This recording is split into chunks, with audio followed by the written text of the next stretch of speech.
Olá pessoal, tudo bem? Sejam todos bem-vindos. Muito obrigada aí aos novos inscritos, muito obrigada a vocês que sempre lembram de deixar os likes e compartilham esses vídeos.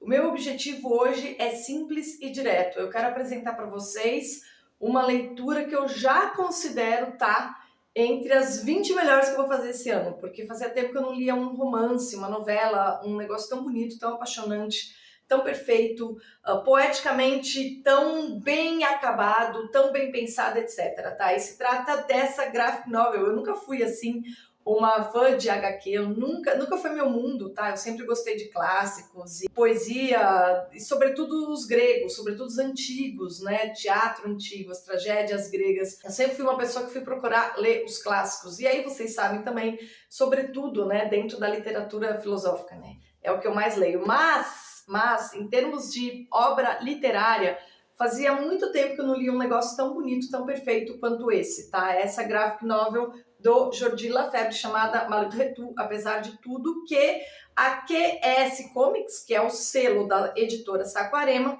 acabou de publicar no Brasil. Esse livro ganhou o prêmio da melhor HQ europeia, enfim, uma obra super premiada, super reconhecida, porque é uma obra de arte. E por que é uma obra de arte? Porque do ponto de vista da estrutura poética, da maneira de contar, da ilustração, porque o Jordi Lafèvre é um ilustrador. E esse é o primeiro roteiro que ele faz. Ele tem várias parcerias com outro roteirista super conhecido, tal. Ele é um ilustrador, assim, reconhecido já nesse mundo, tá? Mas o roteiro, esse é o roteiro de estreia dele. E, assim, é lindo. A característica dele, se a gente entra lá no site dele, eu já tô seguindo ele no Instagram, porque eu fiquei tão apaixonada por apesar de tudo, que eu já fui procurar ele lá no Instagram e ver a página, etc. A característica dele é que ele entende que uma imagem, uma expressão, ela é absolutamente capaz de dizer muita coisa, né? E a característica mais maravilhosa dessa novela gráfica, né, desse romance visual, por assim dizer, é que a expressão das personagens, a troca de olhares, né, o que ele faz dizer com o desenho potencializa as poucas frases de que ele precisa para construir essa história que é absolutamente maravilhosa. É uma história de amor entre duas pessoas que têm caminhos diferentes, não ficam juntas, mas de alguma maneira se mantêm conectadas a vida toda, ainda que duas tenham trajetórias completamente distintas, né? Mas o que é mais bonito é que ele é físico, né? Ele passa a vida toda para escrever sua tese de doutorado, e o núcleo da sua tese tem como proposta de que o tempo pode voltar atrás. Quando ele vai falar do Big Bang, isso aparece no momento que ele defende a tese, o mundo é uma ordem absoluta, né? Tá tudo ali ordenado, e a partir do momento que as partículas se soltam, né? Ou seja, a partir do momento que as pessoas se perdem, porque absolutamente tudo nesse livro é uma metáfora sobre o que foi a história de amor entre essas duas pessoas, né? A matéria vai seguindo por um caminho muito, muito distinto, e é muito difícil que ela volte a se ordenar, a não ser que haja um princípio que faça com que ela se reordene, né? E aí ele usa as borboletas, que quando elas estão presas numa cúpula, elas estão ali, né? Se você abre a cúpula, elas vão para direções distintas, mas se de repente você acende uma luz, todas elas vão em direção à luz. E aí é como se elas se reagrupassem de novo, e aí a gente tem ordem novamente, ou seja, existe sim um princípio de ordem no universo, por mais que o comportamento da matéria seja se perder no caos. Esses personagens são, né, com essas borboletas que se perderam, mas eles se mantêm conectados a vida toda porque eles são apaixonados a vida toda, tá? E aí a maneira dele contar essa história de trás para frente. Não quero estragar a surpresa, mas quero mostrar o quanto que poeticamente esse livro é bem feito, tá? E aí ele usa essa metáfora da borboleta e ao mesmo tempo ele diz, olha, as coisas têm um princípio ordenador. E o objetivo da tese dele é dizer que o tempo poderia voltar atrás, né? Então, ele diz assim, se esse princípio ordenador, que faz com que a matéria se reagrupe na ordem original, surgisse, é como se o tempo poderia decidir se ele voltasse ao princípio ou se ele continuasse progredindo rumo ao caos, né? E na verdade isso tudo é uma metáfora para a história de amor que foi a deles, que eles se conhecem muito jovens, se perdem, seguem caminhos diferentes, quando se reencontram já é absolutamente inviável que eles fiquem juntos, por razões que vocês vão perceber lendo essa história, mas eles mantêm essa conexão, porque é um amor profundo, então não tem como, né? Eles mantêm essa conexão sem destruir, sem promover o caos nas vidas que eles têm levado, tá? Sem gerar caos, sem gerar complicações, sem desarranjar a ordem que eles tinham estabelecido para si próprios, né?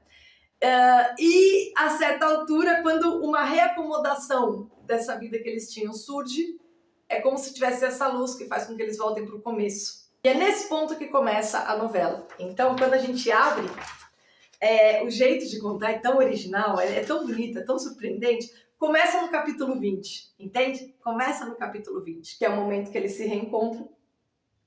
E aí, você vai lendo de trás para frente a história deles para entender, né, o que foi a história de amor dos dois, que terminou dessa maneira, terminou com eles como as borboletas que vão em direção à luz, se reencontrando e estabelecendo essa ordem nova na vida deles. Mas o capítulo 1, que é o último, é o dia que eles se conhecem a primeira vez. Então, do capítulo 20 ao capítulo 1, você vai entendendo a personalidade dos dois, a história dos dois, por que eles não ficaram juntos. E assim, o capítulo 1 é um negócio absolutamente comovente, porque praticamente não tem frases, né? São só as cenas, e ele é contado de trás para frente. Porque o primeiro capítulo a gente entende por que foi evocada como metáfora principal dessa obra poética o que é o objeto da própria tese de doutorado desse físico, né, e dono de uma livraria. Então, assim, é um livro maravilhoso. Ela, que é a protagonista, é uma mulher, assim, que representa a responsabilidade, a estabilidade e a solidez das escolhas, né? Ela é prefeita da cidade, ela passa a vida toda cuidando da cidade. E ele é como se fosse o princípio de desagregação, porque ele é alguém que não se fixa em lugar nenhum, né? E sai pelo mundo e viaja, etc. E tá o tempo todo focado nessa tese de doutorado dele, que ele quer chegar, se torna um capitão e vai viajando pelo mundo. Eles têm poucos encontros nessa trajetória, eles mantêm uma correspondência, tem esse vínculo, mas ao mesmo tempo ele representa justamente essa necessidade de partir, né? E ela, essa necessidade de ficar para criar algo sólido, deixar um legado. Esse próprio amor deles nos remete também à força primeira assim da vida, esse impulso para sair de nós e para sempre buscar algo longe de nós, que também é um impulso de transcendência, que também tem a ver com a busca pelo conhecimento, e a força da tradição e a necessidade de ordem e de solidez na vida, que é o que traz a estabilidade, inclusive estabilidade emocional e a estabilidade que permite, inclusive, a vida em sociedade. E ela representa tudo isso, né? E eles têm essa atração, mas só no momento em que eles, digamos assim, abrem mão, cada um, desse impulso vital que define a personalidade deles, que eles vão conseguir se reencontrar, né? Ela, no momento que ela fala, tá bom, esse é meu último mandato como prefeito, e ele, no momento que ele fala, tá bom, eu já viajei o mundo demais, eu vou voltar e vou ficar aqui na cidade. Ou seja, no momento que ele para, e ela, no momento em que ela deixa de ser a âncora, né, da cidade. Enfim, são milhões de metáforas interessantes que nos remetem à própria condição humana. Só que ele faz tudo isso contando uma história de amor, desenhando duas personalidades, falando de todas as pessoas que estão em volta deles dois, né?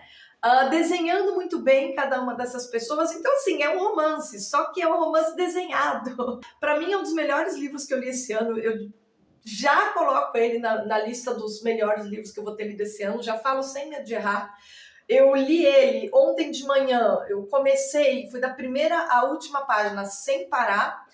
É uma novela intensa, é algo que vale a pena você ler da primeira à última, ou da última à primeira, sem parar, para você captar a intensidade emocional que essa obra provoca, pela qualidade das metáforas que ele cria para contar essa história de amor, que é, digamos assim, o fenômeno dentro de tudo que a gente vive na condição humana, o fenômeno agregador das pessoas, da sociedade, das famílias, das vidas, né, e das almas, né? É o fenômeno agregador por excelência e é aquela luz, né, que faz com que as borboletas sempre se rearranjem na ordem primária do mundo. Então, é um livro absolutamente fantástico, lindo, maravilhoso, que eu deixo aqui muito recomendado. Se eu tivesse de recomendar um livro para todas as pessoas, não só aquelas que se interessam por política, mas todas aquelas que se interessam pela vida, pela realidade, tá? E assim, não é um livro fácil, não é uma história de amor fácil, ela é difícil, como a realidade, porque a realidade é difícil, né? Se eu tivesse de indicar uma só coisa durante uma só obra nessa semana, que é a semana que está em promoção na minha livraria, eu indicaria essa aqui. E eu vou colocar 2 links aqui embaixo, tá? Porque eu não sei se vocês estão vendo esse vídeo nessa semana que a minha livraria tem promoção.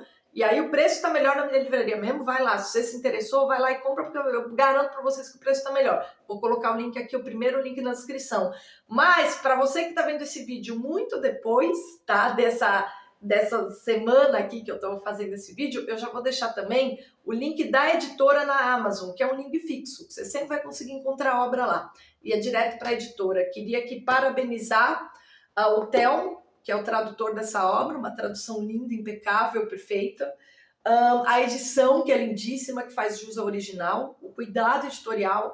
Eu acho que a editora Saquarema, traduzindo obras desse quilate para o português, tem tudo para dar certo e trazer aí para o nosso mercado editorial esse tipo de obra que é tão maravilhosa, né? Eu, que 40 anos de idade, um monte de clássico nas costas, vivo aí entre Platão e Aristóteles e fiquei absolutamente apaixonada, porque é uma obra que toca todo mundo, não importa o seu grau de leitura, se você nunca leu um livro, ou se você leu, sei lá, 500, você vai se sentir tocado da mesma maneira, porque vai no cerne, assim, da condição humana, e não subestimando a inteligência de ninguém, mas fazendo também um apelo à sensibilidade, já que todas as falas principais estão na própria expressão dos personagens, nos olhares que são absolutamente perfeitos, no jogo de corpo, né? Então, tudo que você precisa saber sobre todas as pessoas dessa história está no próprio desenho. Alguém que é capaz de fazer isso merece todo o nosso elogio, né? Que é no caso aqui desse ilustrador espanhol, do Jordi Lafebre. Vou deixar inclusive aí o perfil dele no Instagram para vocês que gostam desse estilo já o seguirem e acompanharem eventuais próximos lançamentos que ele fizer por aí. Isso aqui, pessoal, isso aqui não é só uma diversão, uma HQ, isso aqui é uma obra de arte, tá? E as obras de arte estão entre as coisas que mais fazem a vida valer a pena. Por isso, vou falar de novo. Não deixem de ler. Obrigada aí pela companhia e até a próxima.